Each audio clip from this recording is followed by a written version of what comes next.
বিশ্ব রাজনীতির কেন্দ্রবিন্দুতে বাংলাদেশ। বর্তমানে এক বিরল খনিজ নিয়ে উত্তপ্ত হয়ে উঠেছে যুক্তরাষ্ট্র ও চীনের দ্বন্দ্ব। আর এই বিরল খনিজের সম্ভাব্য খনি আবিষ্কারের খবরে কূটনীতিক অঙ্গনে যেন নতুন করে গতি ফিরে এসেছে। বাংলাদেশ হয়ে উঠেছে বিশ্বের দুই পরাশক্তি যুক্তরাষ্ট্র ও চীনের কৌশলগত হিসেব নিকেশের মূল কেন্দ্র। এমন অবস্থানে দাঁড়িয়ে দক্ষিণ এশিয়ার এই দেশটি যেন হয়ে উঠেছে সবচেয়ে কাঙ্ক্ষিত ভূখণ্ড। আর ঠিক এখানেই অস্বস্তিতে পড়েছে ভারত।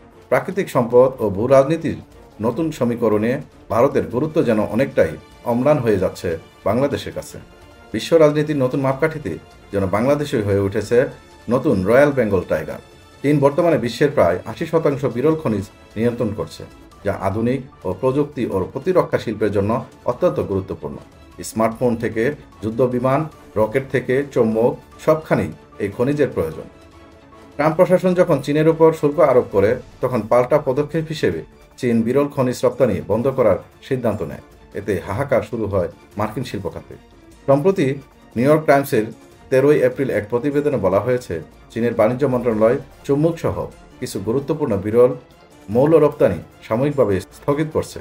এতে বিপুল পরিমাণ খনিজ পণ্য বন্দরে আটকে আছে, যা আমেরিকা প্রতিরক্ষা শিল্পে বড় সংকট তৈরি করতে পারে।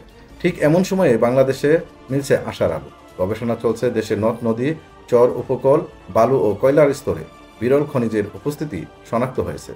ভূতাত্ত্বিক জরিপ অধিদপ্তর জিএসবি গত 20 বছর ধরে এ বিষয়ে গবেষণা করছে। তাদের মতে সিলেট, সুনামগঞ্জ ও ময়মনসিংহের অঞ্চলে পাহাড়ি পলিমাটিতে তেজস্ক্রিয় মৌল ও বিরল ধাতু থাকার সম্ভাবনা রয়েছে। বিশেষজ্ঞদের দাবি, দেশের অভ্যন্তরে পাওয়া এসব খনিজ বাণিজ্যিকভাবে উত্তোলনযোগ্য হতে পারে। যমুনা নদীর বালুতে 2016 সালে পাওয়া গেছে ভারী আকরিক ও বিরল মৃত্তিকা মৌল। একই সঙ্গে লিথিয়াম, ইউরেনিয়াম এবং থুরিয়ামের অস্তিত্বও মিলছে। শুধু যমুনায় নয়, দেশের প্রায় সব নদীতেই বিরল খনিজ থাকার সম্ভাবনা রয়েছে। আরও বিস্ময়কর তথ্য এসেছে দিনাজপুরের বড় প্রক্রিয়া কয়লা খনি থেকে।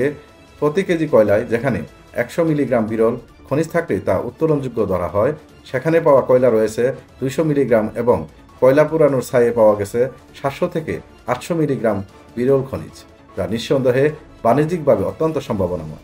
বিশেষজ্ঞরা বলছেন, এসব খনিজ যদি সঠিকভাবে উত্তোলন ও রপ্তানি করা যায়, তবে বাংলাদেশ হয়ে উঠতে পারে এশিয়ার পরবর্তী স্ট্র্যাটেজিক। একসময় যাকে বলা হতো তলাবিহীন জুড়ি, সেই বাংলাদেশ এখন সম্ভাবনার নতুন না। এই খনিজ শুধু বাংলাদেশের অর্থনীতির চেহারা বদলে দেবে না, বদলে দেবে গোটা এশিয়ার ভূ রাজনৈতিক মানচিত্র।